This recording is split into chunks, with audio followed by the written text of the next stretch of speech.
Several NASA instruments see their first light. Another active week for our administrator. And discover just how much space is in our daily lives. A few of the stories to tell you about this week at NASA. Instruments on 3 spacecraft recently captured their first imagery or scientific data, a milestone known as first light. The data include this image captured on August 7th by our Transiting Exoplanet Survey satellite.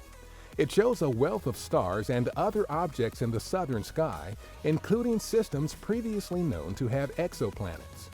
This ultraviolet image of the Western Hemisphere was taken September 11th by our global-scale observations of the LEM and DISC, or GOLD instrument on board the SES-14 satellite.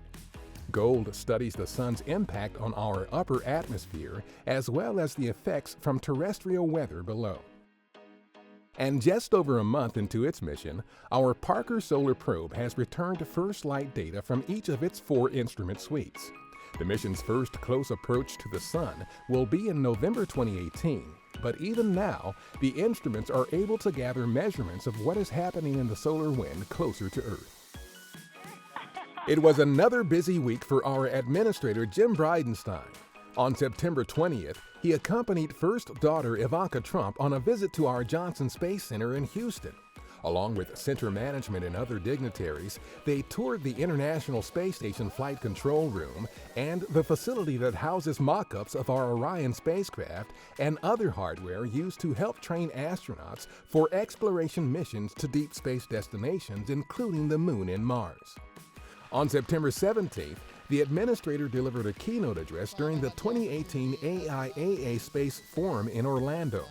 He also joined 5 former NASA administrators on a panel to discuss the agency's accomplishments in its first 60 years and its goals for the immediate future and beyond. We're going forward to the moon. We're doing it in a way that's never been done before. The key word being sustainably.